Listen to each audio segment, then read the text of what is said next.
ሰላም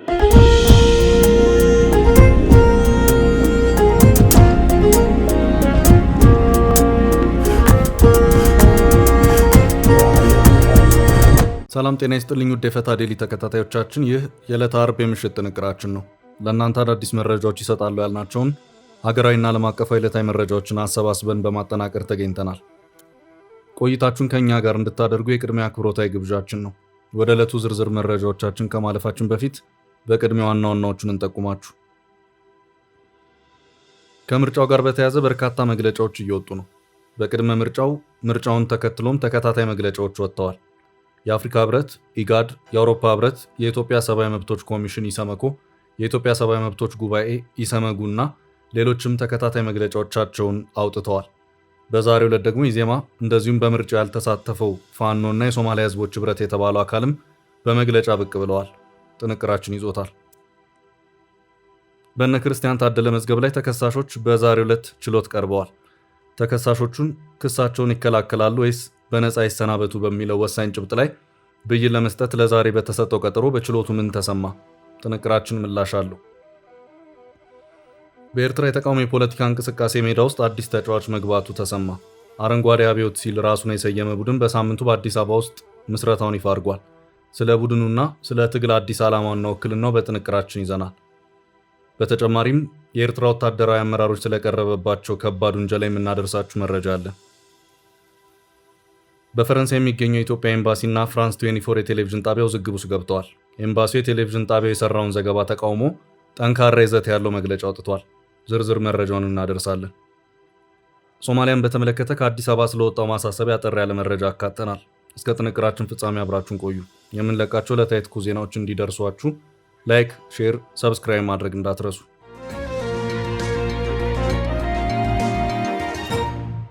እነ ዘመነ ካሴ ስለ ምርጫው። ሰባተኛው ሀገራዊ ምርጫ ተጠናቋል። በቅድመ ምርጫው ስለ ምርጫው ብዙ ተብሏል። የምርጫውን መጠናቀቅ ተከትሎም ከነበረው የምርጫ ሂደት ጋር በተያያዘ በርካታ መግለጫዎች ወጥተዋል። ምርጫውን የታዘቡት የአፍሪካ ህብረትና የምስራቅ አፍሪካ በይነ መንግስታት ኢጋድ፣ እንደዚሁም በምርጫው መታዘብ ውስጥ የሌሉበት የአውሮፓ ህብረትና የእንግሊዝ መንግስትም መግለጫዎቹን ያወጡ መሆኑ የሚታወስ ነው። የምርጫው ታዛቢዎች አፍሪካ ህብረትና ኢጋድ ሂደቱ ጥሩ ነበር፣ የሚበረታታም ነው ማለታቸው የሚታወስ ነው። የአፍሪካ ህብረትን ታዛቢዎች የመሩት የቀድሞ የኬንያ ፕሬዝዳንት ሁሩ ኬንያታም አዲስ አበባ ላይ በሰጡት መግለጫ ምርጫው ሰላማዊ፣ በርካታ ህዝብ የተሳተፈበትና የህዝብ ትዕግስትና ጨዋነት ነበር በማለትም ኢትዮጵያ የተሻለ ምርጫ ለማድረግ ሰላምና ጸጥታን ለማስፈንና በዘላቂነት ለማጽናት ጉዳይ የሚመለከታቸው ወገኖች ሁሉ ልዩነቶቻቸውን በማጥበብ እንዲወያዩና እንዲደራደሩ ምክረ ሀሳባቸውን የለገሱበት ሁኔታም ታይቷል። የአውሮፓ ህብረትና እንግሊዝ ተመሳሳይ ይዘት ያላቸው መግለጫዎችን አጋርተዋል። በምርጫ የተወዳደሩት ተቃዋሚ ፓርቲዎችም እንደዚሁ ከምርጫው ጋር በተያያዘ መግለጫዎችን በማውጣት ላይ ናቸው። የቁጫ ህዝቦች ዴሞክራሲያዊ ፓርቲ በደቡብ ኢትዮጵያ ክልል ጋሞ ዞን በቁጫ ምርጫ ክልል ሰኞ ዕለት የተካሄደው ምርጫ ተጭበርብረዋል ሲል ክሱን አሰምቷል። ኢዜማም በዛሬው ዕለት ሰፋ ያለ ግምገማ መግለጫውን ያወጣበት ሁኔታ ታይቷል። ብሔራዊ ምርጫ ቦርዱ በምርጫ ሂደት ላይ ቅሬታ ካላችሁ ቅሬታችሁን እስከዚህ ቀን አቅርቡልኝ በማለት አስታውቋል። በዚህ መሃል ደግሞ በምርጫ ውስጥ ያልተሳተፉት ኃይሎችን ምርጫውን በተመለከተ መግለጫዎችን በማውጣት ላይ ናቸው። በዘመነ ካሴ የሚመራው የአማራ ፋኖ ብሔራዊ ንቅናቄ ምርጫውን የታዘቡትንና የመጀመሪያ ደረጃ የሪፖርት መግለጫቸውን የሰጡትን የአፍሪካ ህብረትንና ኢጋድን ወቅሷል። ምርጫው የዴሞክራሲ መስፈርቶችን የማያሟላ መሆኑ እየታወቀ በእናንተ በኩል አዎንታዊ መግለጫ መሰጠቱ ታማኒነታችሁን ጥያቄ ውስጥ ያስገባል የሚል የወቀሳ መግለጫ ነው። መግለጫው ምርጫዎች መታየት ያለባቸው በድምፅ መስጫ ዕለት ባሉት ሁኔታዎች ሳይሆን በአጠቃላይ አውዱ ነው ሲልም አስታውቋል። በተመሳሳይ መልኩ በምርጫ ውስጥ ያልተሳተፈው የሶማሌ ህዝቦች ህብረት የተባለው ሌላ ፓርቲም ምርጫው አካታችና አሳታፊ አልነበረም በማለትም የምርጫ ታዛቢዎችን ጭምር የወቀሰበት ሁኔታ ታይቷል። የምርጫ ውጤት በመጪዎቹ ቀናት ይፋ እንደሚሆን ተመልክቷል። ህብረቱ የኢትዮጵያ ችግር በምርጫ አይፈታም ሲልም ያስታወቀበት ሁኔታ ታይቷል። ይህ በእንዲህ እንዳለ በምርጫው ተሳታፊ ከነበሩት ፓርቲዎች መካከል አንዱ የሆነውና ከገዢው ፓርቲ ብልጽግና ቀጥሎ ከፍተኛ ቁጥር ያላቸውን እጩዎች ያሰለፈው ኢዜማ የምርጫውን መጠናቀቅ ተከትሎም የራሴን ግምገማ አድርጌያለሁ በማለትም የግምገማ መግለጫውን በዛሬው ዕለት አውጥቷል። ኢዜማ በዚሁ መግለጫውም የምርጫው ጠንካራና ደካማ ጎኖች ቁጭ ብዬ በመገምገም ነቅሻ አውጥቻለሁ ሲልም በዚሁ በዛሬው መግለጫው አስታውቋል። የምርጫውን አጠቃላይ ሁኔታ፣ ገዢውን ፓርቲ፣ ምርጫውን ያካሄደውን ምርጫ ቦርድን፣ ተፎካካሪ ፓርቲዎችን፣ የምርጫው ታዛቢ ሲቪክ ማህበራትን፣ ቅድመ ምርጫ የሚዲያ አጠቃቀምንና ክርክሮችን ሳይቀር አንድ በአንድ ገምግም ያለው ኢዜማ የውጭ መገናኛ ብዙሃንን የምርጫ አዘጋገብ ሁኔታዎችንም ሳይቀር በሚገባ ተመልክቻለሁም ሲል አስታውቋል። በምርጫው አካሄድ ላይ ገዢው ፓርቲ ዜጎችን በማስገደድ የምርጫ ካርድ እንዲወስዱ አድርጓልም ሲል ወቀሳውን ሰንዝሯል። ያም ሆኖ የህብረተሰቡ የምርጫ ተሳትፎ የሚደነቅ ነው ሲልም ኢዜማ አድናቆቱን የገለጸበት ሁኔታም ታይቷል። በምርጫ ሂደት ገዢው ፓርቲ ራሱን ፓርቲያዊ መዋቅር በመጠቀም በመራጮችና በምርጫ ሂደት ላይ አግባባዊ ያልሆነ ተጽዕኖን ማሳረፉን ደርሼበታለሁ ሲልም ኢዜማ በዚሁ በዛሬ ግምገማ መግለጫው አስታውቋል። በጉድለቶች በኩል ተፎካካሪ ፓርቲዎችንም ሳይቀር ገምግም ያለው ኢዜማ አንዳንድ ተፎካካሪ ፓርቲዎች የምርጫ ሂደቱን በሙሉ ልብ ተቀብለው የዲሞክራሲ ምህዳሩን ለማሻሻል ከመጣር ይልቅ ከጅምሩ ለምርጫው ቅቡልነት ማጣት ምክንያት የሚሆኑ ሁለት ልብ አቋሞችን ከማንጸባረቃቸውም በላይ ከሰላማዊ ትግል ውጭ የሆኑ አቋራጭ መንገዶችን የመጠቀም ፍላጎት ተስተውለዋል ሲልም አክሏል። የኢትዮጵያ ብሔራዊ ምርጫ ቦርድ አሁንም ቢሆን በበቂ የሰው ኃይልና በቴክኖሎጂ የዳበረ ጠንካራ አቋም መሆን አለመቻሉ አሳዛኝ እውነታችን ነው በማለትም ምርጫውን በበላይነት ያካሄደውን የኢትዮጵያ ብሔራዊ ምርጫ ቦርድንም ጭምር በዚሁ መግለጫው ወቅሷል። ይህ በእንዲህ እንዳለ ሁለት ሰዎች ከምርጫው ጋር በተያያዘ ለእስራት ተዳርገዋል። ክስተት የተፈጠረው በደቡብ ኢትዮጵያ ህዝቦች ክልል በቡርጂና ጌዲዮ ዞኖች ነው። በዞኖቹ ምርጫ ሲያጭበረብሩ ተደርሶባቸዋል የተባሉ የምርጫ አስፈጻሚና መራጭ ከ6 እስከ 10 ወር በሚደርስ እስራት የተቀጡ መሆኑን የዶቼ ቬሌ ዘገባ አመላክቷል። በኢትዮጵያ ብሔራዊ ምርጫ ቦርድ የቡርጂ ቅርንጫፍ ጽህፈት ቤት ኃላፊ አቶ ታደሰ ሳሙኤል ለዶቼ ቬሌ በሰጡት ማብራሪያቸው የእስር ቅጣቱ የተወሰነበት ያቸው አድማሱ በተባለ የምርጫ ስራ አስፈጻሚ ላይ ነው። ተከሳሹ ቅጣቱ ሊወሰንበት የቻለው ባለፈው ሰኞ ግንቦት 24 ቀን 2018 ዓ.ም ምርጫ ሲያስፈጽም በነበረበት የሲምቾ ምርጫ ጣቢያ ላይ አድርሷል በተባለ የምርጫ ህግ ጥሰት ነው። ተከሳሹ ለመራጮች በተዘጋጁ የድምፅ መስጫ ቅጾች ላይ አስቀድሞ በሚደግፈው እጩ ተወዳዳሪ ላይ ምልክት አድርጎ መገኘቱን የጠቀሱት አቶ ታደሰ የቡርጂ ወረዳ ፍርድ ቤት ላለፉት 3 ቀናት የቀረቡለትን ማስረጃዎች ሲመረምር ቆይቷል። ትላንት ባሳለፈው ውሳኔም ተከሳሹ በ10 ወር እስራት እንዲቀጣ ወስኗል ማለታቸውን ዘገባው አመላክቷል።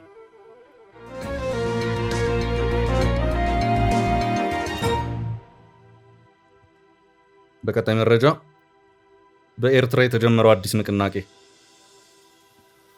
በኤርትራ የተቃውሞ የፖለቲካ እንቅስቃሴ ሜዳ ውስጥ አዲስ ተጫዋች መግባቱ ተሰማ። አረንጓዴ አብዮት ሲል ራሱን የሰየመ ቡድን በሳምንቱ በአዲስ አበባ ውስጥ ምስረታውን ይፋ አድርጓል። ለኤርትራ ህዝቦች ፍትህ፣ እኩልነት እና የፖለቲካ ለውጥ ለመስራት መጣውኝ ያለው ቡድኑ በተለይ የኤርትራ ሙስሊም ማህበረሰብ በኤርትራ ያለውን አናሳ ውክልና እንደሚያሳስበው ገልጿል። መቀመጫውን አዲስ አበባ ላይ ያደረገው ቡድኑ በሳምንቱ ነው ምስረታውን ያወጀው። ከሰሞኑ የፈንድ ማሰባሰብ ስራ እንደሚሰራ የገለጸው ቡድን በኤርትራውያን ወጣቶች የተመሰረተ ሲሆን ፕሬዚዳንቱ መሐመድ አህመድ አሴናይ እንደሚባሉ የአፍሪካን ፕሬስ ኤጀንሲ ዘገባ አመልክቷል። አረንጓዴ አብዮት የተሰኘው ቡድን ምስረታውን ይፋ ያደረገው በትላንትናው ዕለት ነው። መስራቾቹ በፕሮግራሙ ላይ ለ3 አስርት ዓመታት በኤርትራ ያለውን አምባገነናዊ አስተዳደር፣ የህግ መጣስን፣ የፖለቲካ ማሳደድንና በኤርትራ ተቋማት መሽመድመዳቸውን ወይም ፓራላይዝ መደረጋቸውን አንስተዋል። እንቅስቃሴው ቀደም ሲል የኤርትራ ወጣቶች ንቅናቄ ለአንድነትና ፍትህ ይሰኝ የነበረ ሲሆን አሁን ላይ ስሙን በመቀየር አረንጓዴ አብዮት ፕሮጀክት ሆኖ መጥቷል። ቡድኑ ሽግግሩን ያደረገው የኤርትራ ፖለቲካዊ ቀውስ በተለመደ የተቃውሞ አካሄድ ብቻ የሚፈታ ሆኖ ስላላገኘውና አዲስ አስተሳሰብ እንዲሁም አዲስ የፖለቲካ ትልም በማስፈለግ መሆኑን በምስረታው ላይ አብራርቷል። ቡድኑ በቀደመው አካሄድ በኤርትራ ትርጉም ያለው ለውጥ ማምጣት አንችልም ነው ያለው። አደራጆቹ አክለው የኤርትራ ህዝብ ለዘመናት በጠበበ የፖለቲካ ምህዳር ውስጥ እንዲቆይ መገደዱን፣ ተቋማት ሆን ተብሎ እንዲዳከሙ መደረጉን እንዲሁም በከፍተኛ የፍትህ እጦት ውስጥ ማለፉን ገልጸዋል።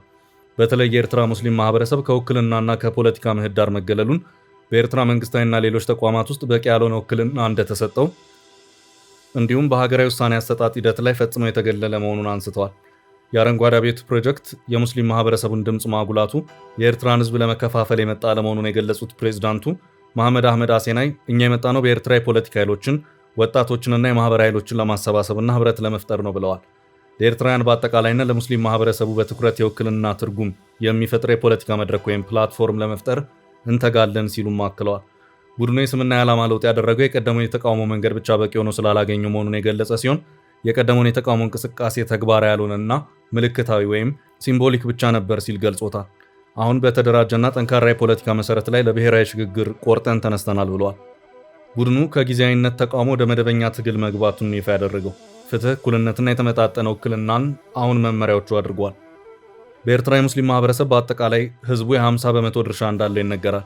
ሌላው ግማሽ ህዝብ ክርስትናን የሚከተል ነው።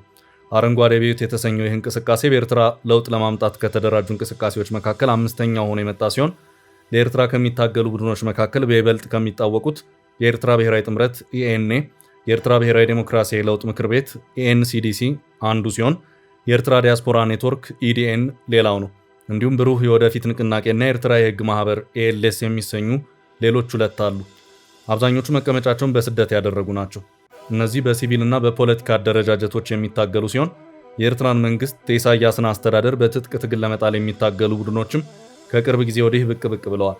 ጎልተው ከወጡት መካከል ብርጌድ ንሓመዱ የሚጠቀስ ሲሆን የቀይ ባህር አፋር ዴሞክራሲያዊ ድርጅት RSADO ሌላኛው ሲሆን የኤርትራ ኩናማ ነጻነት ዴሞክራሲያዊ ንቅናቄ DMLEK በድንበር አካባቢ ትጥቅ ይዞ የአስመራን መንግስት ለመጣል የሚሰራ ነው። ሌላኛው ለኤርትራ አንድነት ዴሞክራሲያዊ ግንባር DFU ይሰኛል። የቀይ ባህር አፋር ዴሞክራሲያዊ ድርጅት በኤርትራ ጠረፍ አካባቢ የሚኖሩትንና የተገለሉትን የአፋር ብሔረሰብ ተወላጆችን የሚወክል ከቅርብ ጊዜ ወዲህ በትጥቅ ትግል የላቀ ተሳትፎ እያደረገ ያለ ቡድን ሲሆን ከኢትዮጵያ ድንበር በመነሳት በኤርትራ የመንግስት ኢላማዎች ላይ ድንበር ተሻጋሪ ጥቃቶችን ሲሰነዝር ይታወቃል። በቀጣይ መረጃ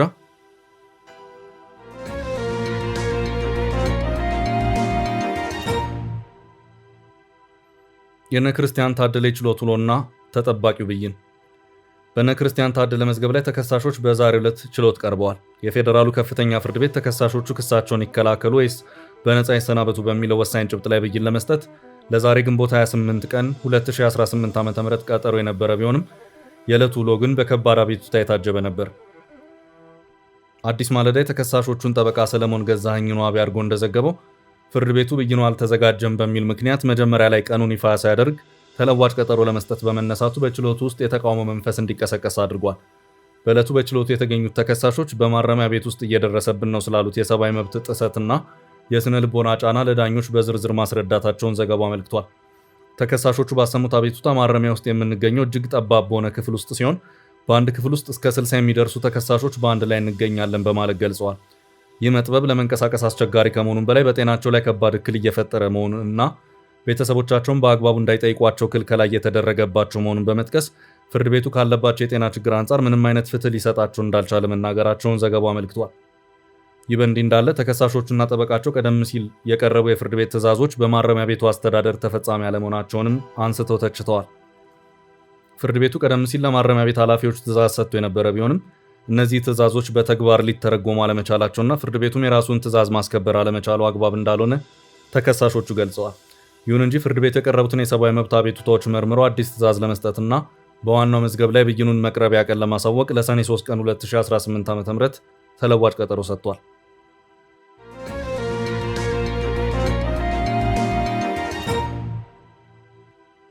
በቀጣይ ርዕስ የኤርትራ ጦር አዛዦች ከባድ ውንጀላ ቀረበባቸው። የኤርትራ ወታደራዊ አመራሮች ከባድ ውንጀላ ቀርቦባቸዋል። ይህ ከባድ ውንጀላ በዋነኛነት ከግዳጅ ወታደራዊ ምልመላ ጋር የተያያዘ ነው። በኤርትራ አስገዳጅ ብሔራዊ አገልግሎት ወይም ውትድርና ውስጥ የሚሳተፉ ሴቶች በጦር አዛዦች ከፍተኛ ወሲብ ብዝበዛና ጥቃት እየደረሰባቸው መሆኑን የሚገልጽ ከባድ ውንጀላ ይፋ ሆኗል። የኤርትራ ሰማያዊ አብዮት ግንባር ኢቢአርኤፍ ይፋ የኤክስ ማህበራዊ ገጽ ባወጣው መግለጫ መሰረት የኤርትራ ሴቶች በጦር ግንባር ላይ ብቁ ተዋጊነታቸውን በተግባር ያረጋገጡ ቢሆንም ገደብ በሌለውና በግዴታ ላይ በተመሰረተው ብሔራዊ አገልግሎት ውስጥ ግን አሰቃቂ መከራ እየደረሰባቸው ይገኛል። ይህ በሴት ወታደሮች ላይ የሚፈጸመው ስርዓታዊ ግዳጅ ወሲባዊ ጥቃትና ጭቆና በርካታ ወጣት ኤርትራውያን ሴቶች ሕይወታቸውን ለአደጋ አጋልጠው በስደት ከሀገር እንዲሰደዱና በየበረሃው ለአስከፊ ፈተና እንዲጋለጡ ዋነኛ ምክንያት መሆኑን የኢሳያስ አፈወርቂ አስተዳደር ተቃዋሚው ገልጿል። ይህንን ነባራዊ ሁኔታ ሙሉ በሙሉ ለመቀልበስ የኤርትራ ሰማያዊ አብዮት ግንባር ኢቢአርኤፍ ወይም ብርጌድ ንሓመዱ የተባለው የፖለቲካና የትግል ኃይል አዲስ ወታደራዊ አሰላለፍ መጀመሩን ይፋ አድርጓል።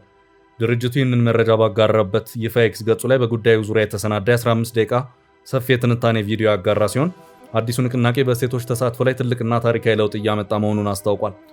መግለጫው እንደሚያሳየው ተቃዋሚው እያደራጀው ባለው ኃይል ሴቶች በቀጥታ በምድር ውጊያ ግንባር ላይ እንዲሳተፉና በእንቅስቃሴ ውስጥ ከፍተኛ አመራርነት ሚናዎችን እንዲረከቡ እየተደረገ ሲሆን ይህም በኤርትራ አዲስ የሴቶች ንቅናቄን ለመፍጠርና የጾታ እኩልነትን ለማረጋገጥ የተወሰደ ትልቅ እርምጃ መሆኑ ተመልክቷል። ይህ በእንዲህ እንዳለ የኤርትራ መንግስት በተደጋጋሚ ከተለያዩ ዓለም አቀፍ የሰብአዊ መብት ተሟጋች ድርጅቶች በብሔራዊ ውትድርና ዙሪያ የሚሰነዘሩበትን መሰል የወሲብ ጥቃትና የግዳጅ ምልመላ ወንጀላዎች የሀገሪቱን ገጽታ ለማበላሸት የሚደረጉ የፈጠራ ወሬዎች በማለት ውድቅ ማድረጉ ይታወሳል።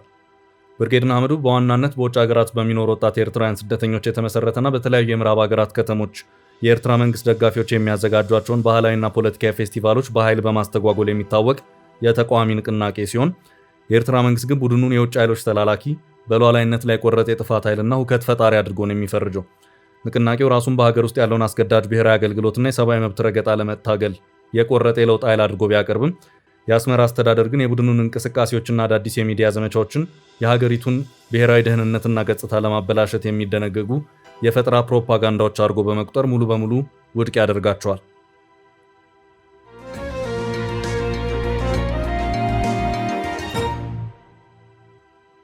በቀጣይ መረጃ የፈረንሳይ ሚዲያና የኢትዮጵያ ኤምባሲ ውዝግብ። በፈረንሳይ የሚገኘው የኢትዮጵያ ኤምባሲና ፍራንስ 24 የቴሌቪዥን ጣቢያው ውዝግብ ውስጥ ገብተዋል። የኤምባሲው የቴሌቪዥን ጣቢያው የሰራውን ዘገባ ተቃውሞ ጠንካራ ይዘት ያለው መግለጫ አውጥቷል። የፈረንሳይ የዜና ጣቢያ ባለፈው ሰኞ የተካሄደውን 7ኛውን የኢትዮጵያ ጠቅላላ ምርጫ የይስሙላ ሲል የጠራው ሲሆን በአዲስ አበባ እየተከናወነ ያለውን መጠነ ሰፊ የኮሪደር ልማትና የመሰረተ ልማት ማዘመን ስራዎችን ደግሞ አስከፊ በሚል ቃል ገልጾታል። ጣቢያው ከሳቢን ፕላኔል ከተባሉ ተንታኝ ጋር ባደረገው መጠይቅ ሀገሪቱ በአሁኑ ወቅት ያለችበትን ነባራዊ ሁኔታ ወደ ጎን በመተው አስተዳደሩን በእርስ በርስ ጦርነት ብቻ ከፋፍሎ ለመግለጽ መሞከሩንና ወገንተኝነት የተሞላበት ትችት መሰንዘሩን የጠቀሰ የኢትዮጵያ ኤምባሲ ድርጊቱን በጽኑ የሚያወግዝና የተዛባ ትርክትን የሚያጋልጥ ሲል ይፋ የተቃውሞ መግለጫ አውጥቷል። ፍራንስ 24 በዘገባው በአማራና በኦሮሚያ ክልሎች ግማሽ ያሉ የምርጫ ክልሎች ድምፅ አልሰጡም የሚል ከባድ ክስ ያቀረበ ቢሆንም የኢትዮጵያ ኤምባሲ ግን ይህንን መረጃ ፍጹም ሐሰት ሲል በአሃዞች አስደግፎ ውድቅ አድርጎታል። ኤምባሲው ለአብነት ያህል ባቀረበው መረጃ መሰረት በአማራ ክልል ከሚገኙት 138 የምርጫ ክልሎች ውስጥ ምርጫ ያልተካሄደው በ8ቱ ላይ ብቻ ሲሆን ይህም ከጠቅላላ የክልሉ የምርጫ ጣቢያዎች 6% ብቻ መሆኑን በመግለጽ የሚዲያውን ዘገባ አጣጥሎታል። በተጨማሪም ምርጫ የሲቪል ማህበራት፣ በርካታ የፖለቲካ ፓርቲዎች፣ የሀገር ውስጥና የውጭ ጋዜጠኞች በስፋት የተሳተፉበትና ዘመናዊ ቴክኖሎጂ ጥቅም ላይ ያዋለበት ዴሞክራሲያዊ ሂደት መሆኑን በመጥቀስ ምላሽ ሰጥቷል። በሌላ በኩል ውዝግቡ በዓለም አቀፍ ታዛቢዎች ሚናና በሀገሪቱ ሉዓላዊነት ላይ ያነጣጠረ ሌላ ምዕራፍን ይዟል። ፍራንስ 24 የአፍሪካ ህብረትና የኢጋድ የውጭ ታዛቢዎችን ትላልቅ ግድፈቶችን ሪፖርት አያደርጉም በማለት ሚናቸውን ለማሳነስ መሞከሩን ኤምባሲው የአስተሳሰብ አድሏዊነት ማሳያ ነው ሲል ኮንኖታል። የልዑካን ቡድኖቹ የሚመሩትን አንጋፋ መሪዎች ማንነት በመጥቀስ ተቋማቱን ማጣጣል ተገቢ ያለመሆኑን የገለጸው መግለጫው ኢትዮጵያ በአስቸጋሪ ቀጠናዊ ሁኔታዎች ውስጥም ሆና በዋና ዋና ዓለም አቀፍ የፋይናንስ ተቋማት የተመሰከረለትን ፈጣን የኢኮኖሚ እድገት ማስመዝገቧን አስታውሷል። ኤምባሲው ማጠቃለያ ባስተላለፈው ጠንከር ያለ መልእክት የዚህ ምርጫ ውጤትም ሆነ የሀገሪቱ ወደፊት ዕጣ ፈንታ የሚወሰነው በራሱ በኢትዮጵያ ህዝብ ዴሞክራሲያዊ ምርጫ እንጂ ከውጭ በሚሰጡ መግለጫዎችና ፖለቲካዊ ፍላጎቶች እንዳልሆነ አስታውቋል።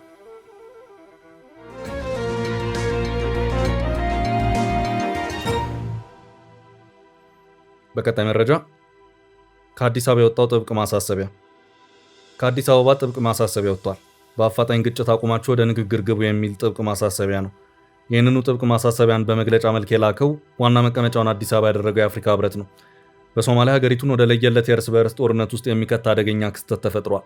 በሀገሪቱ መዲና ሞቃዲሾም ከውጥረት አልፎ የተኩስ ድምጾች መሰማት ጀምረዋል። የሰው ህይወትም አልፏል። ለዚሁ አደገኛ ክስተት መንስኤ የሆነው በአሁኑ ሰዓት ሀገሪቱን በፕሬዝዳንትነት እየመሩ ያሉት ሐሰን ሼክ መሐመድ የስልጣን ዘመናቸው ማብቃቱን ተከትሎ የስልጣን ላይ ቆይታቸውን ለማራዘም እንቅስቃሴዎችን ማድረጋቸውን ተከትሎ ነው። እንዴት ምን ሲደረግ ያሉት ተቃዋሚዎች በሀገሪቱ መዲና በፕሬዝዳንቱ መቀመጫ ቪላ ሶማሊያ አካባቢ ተኩስ እስኪከፈት እንደደረሱም የቢቢሲ ዘገባ አመላክቷል። መቀመጫውን አዲስ አበባ ላይ ያደረገው የአፍሪካ ህብረት ከዚሁ ጋር በተያያዘ ባወጣው መግለጫ በሶማሊያ በአሁኑ ሰዓት ያለውን ውጥረት ተከትሎ ጉዳዩን በቅርበት እየተከታተለ መሆኑን አስታውቋል። የአፍሪካ ህብረት ኮሚሽን በዚሁ መግለጫው አሁን በሞቃዲሾ እየታየ ያለው ሁኔታ በእጅጉ ያሳሰበው መሆኑን ገልጾ በተለይም በመዲናዋ የታየው የተኩስ ልውውጥ በእጅጉ አሳሳቢ ነው ሲልም አስታውቋል። ህብረቱ ሁሉም ፓርቲዎች አሁን ያለውን ሁኔታ የበለጠ ከማባባስ እንዲቆጠቡ፣ ሲቪሎችን ለጉዳት ከሚዳርጉ የማይገቡ ተግባራት እንዲቆጠቡ ብሎም ችግሩን ሊፈታ ወደሚችሉ ውይይትም እንዲገቡ ጥብቅ ማሳሰቢያውን ሰጥቷል። ውድ ቤተሰቦቻችን ለዛሬ ያዝንላችሁን ርዕሰ ጉዳዮች እዚህ ላይ ቋጨን። ላይክ፣ ሼር እና ኮሜንት በማድረግ ለቻናላችን ድጋፋችሁን መግለጽ እንዳትዘነጉ እያልን ከሌሎች መረጃዎች ጋር ደግመን እስክንገናኝ ቸር ያሰማን ስንል ተሰናበትን።